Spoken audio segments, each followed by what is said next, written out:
This book is about professional advice, really, to, in this character, Shay, a fictional character coming out of college, moving into the real world.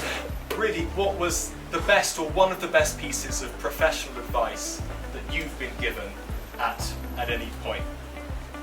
It pisses off people like Helmet, but for me, you don't expect anything. You need to ask and push for everything yourself, set your own tempo. So like, there'll be times that I'll call him up and be like, oh, can I have this? He's like, whoa, have patience. But no, can I have it now? Because like, for me, I'm like, I want to have that pace, and it's really important for me to like set the metronome. So yeah, that's best advice I'd say I've ever had.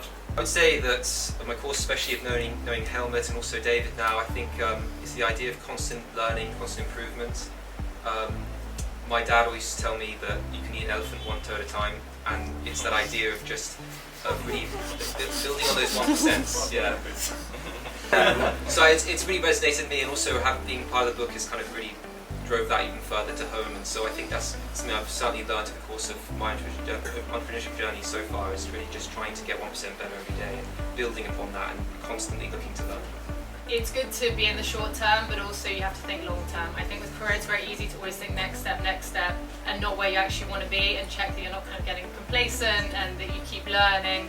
And I think there's this obviously famous quote that I'm sure many of you know, which is like people overestimate what they can do in 1 year and underestimate what they can do in 10. So success leaves clues in the same way that failure does. And Helmut and I have spoken, well, you've spoken this evening about our experience working together and the learnings that I had from that experience. But I've gone on to found a successful business that I still run today, and it was that learning that actually, as much as the post-mortem of what wasn't to be before was a massive learning experience, the things that we did well in that business were also learning experiences, and the seeds sort of year on year, the crumbs that what we've done in this business now to grow year on year are also almost as valuable to actually help forge that new path as identifying the wrong path to take. So take one with the other, I think. Can have just about anything you want, but you can't have everything you want. And I think it's really important to remember that there are trade-offs, and learning to understand what is your priority. Or work for yourself, you have to be a self-starter, quite literally, and I always say to them, if you don't ask, you don't get. And I think when you work for yourself, you have to constantly put yourself out there, ask the hard questions, and usually it leads to results, or you hope it does anyway.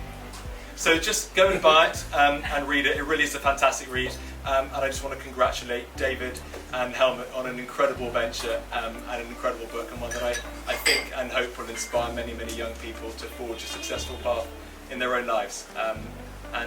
Yeah, now everyone can celebrate. That's the formality over.